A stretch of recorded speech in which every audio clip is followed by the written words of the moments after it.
Hello world, I'm an unemployed ex-big tech software engineer with 25 years of experience in the tech industry. Now, one of the benefits of involuntary early retirement is that I get to spend a lot more time with my kids. And just the other day, I got drawn into a very long conversation with my son. So it turns out that my teenage son and his gang of friends thinks that the future is going to be bad no matter what they do.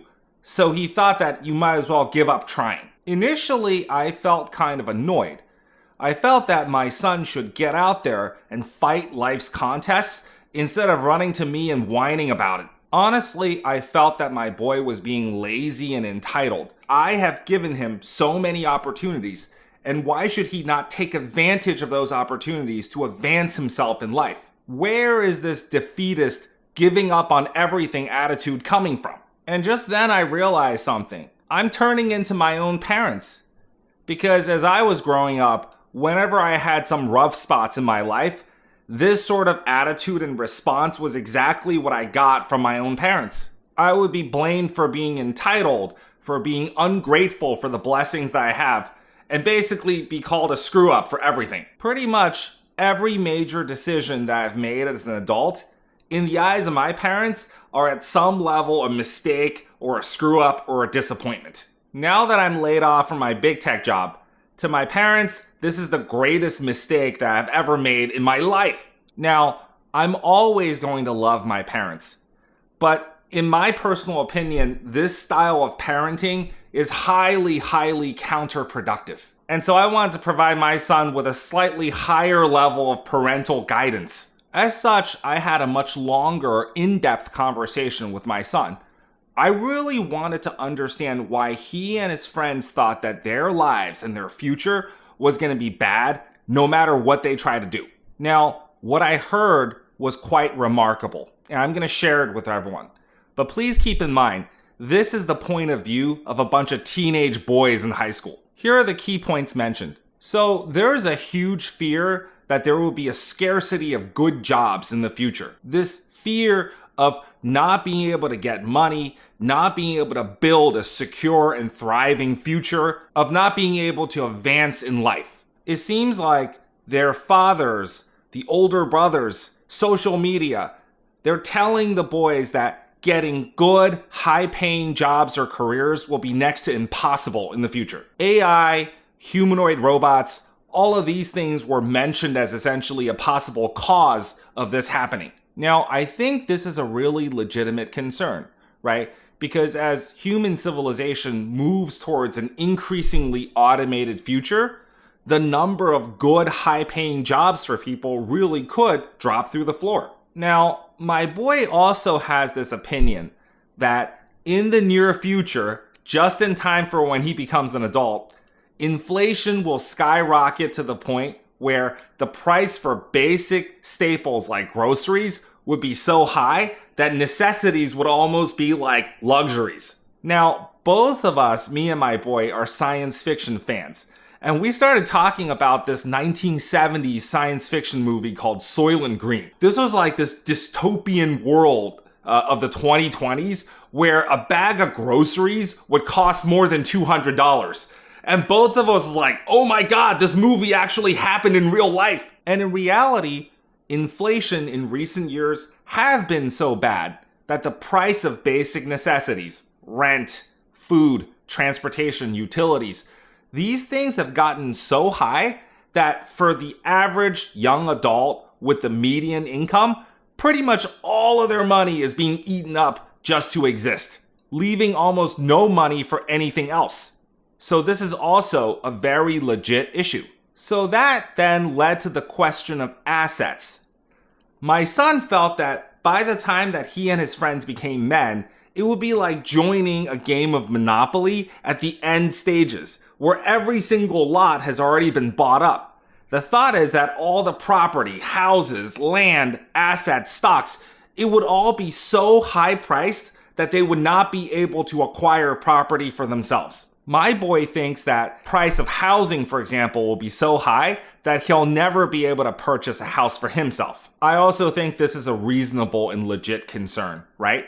Because we've been in a kind of asset bubble where the valuation of assets have gotten so high that most young people can't really afford to make these major purchases and build their wealth. Another thing that we talked about is the lack of trust in major institutions like the government and corporations and the leaders of these institutions. Now, I remember when I was a teenager in the 90s, right? My impression of the American government is like a version of Captain America, this sort of shining city on the hill, something for other countries and governments to emulate. If aliens are invading the Earth or a comet is about to strike the world, I actually at the time expected the American government to step up and save humanity. I looked up to the president, to the CEOs of major corporations as role models that a person would aspire to become. Now, the younger generation, Gen Z, seems to see these institutions as being fundamentally corrupt and untrustworthy.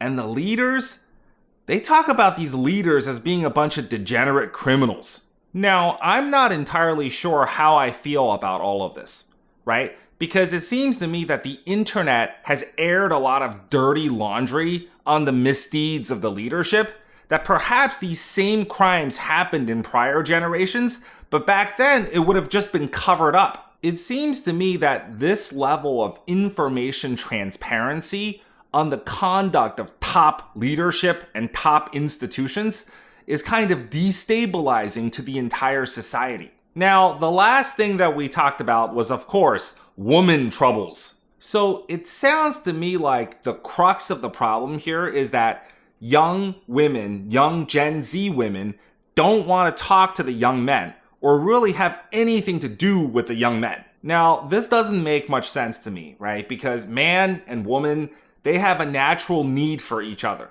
But I think there's a few things happening here. Now, naturally, young women would be attracted to sort of the top echelons of guys, right? In terms of physical looks, in terms of money, status, leadership, and so on. This is natural and reasonable. But it also seems that young women are also attracted to young men for their personality, character, and other intangible factors. But this secondary set of factors requires spending significant amount of time getting to know a guy. And somehow it seems to me that our socioeconomic system have taken these natural human tendencies and warped them into something dysfunctional. What do I mean by that?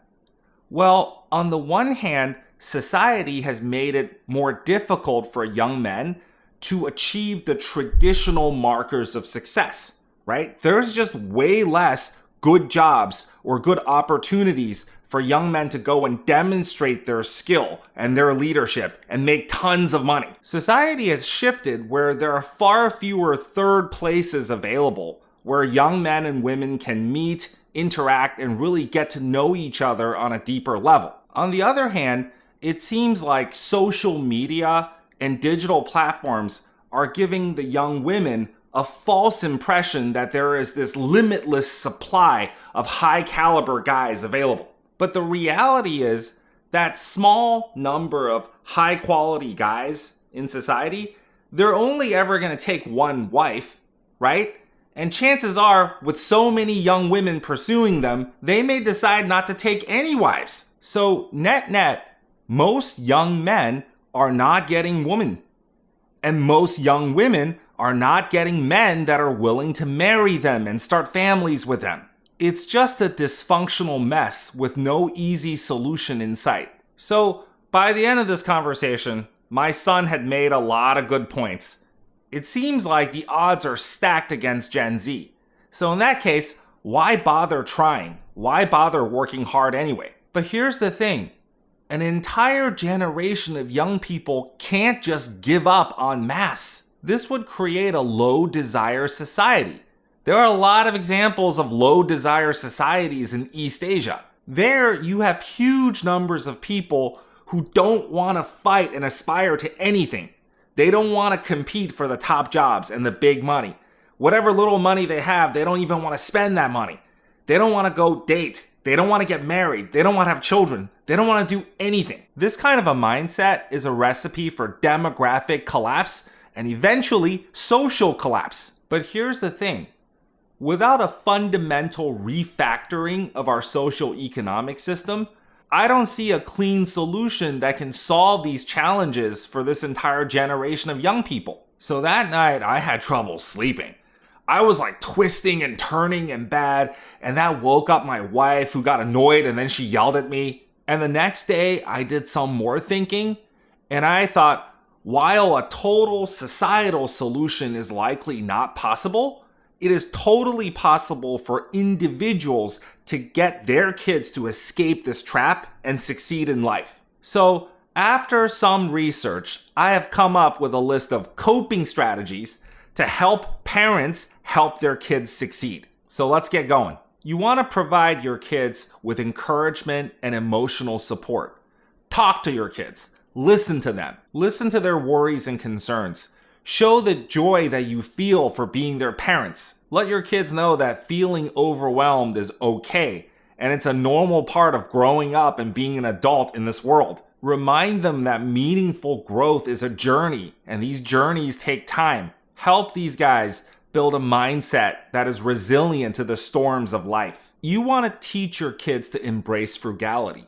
You want to teach them of just how harmful consumerism can be for their future selves. You want to teach your boys that a man can be happy and content with life without spending huge amounts of money all the time. You want to teach the kids to be more self-sufficient.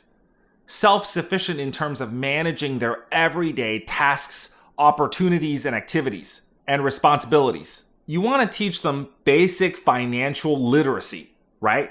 How do you manage and maintain a budget? How do you service and pay off debt? How do you invest the money that you have saved? Things like that. You want to consider providing targeted financial support to your kids during the critical early years of their career as they're just getting established. This means subsidizing their basic living expenses. Perhaps your kid is just getting started at a low-paid internship. Consider allowing your kid to live at home at reduced rent or no rent for a while. This can be really helpful if your adult child is working in a no-pay or low-pay early position and he needs to get that critical work experience to advance. Obviously, we have to set clear boundaries and timelines for this kind of support, right?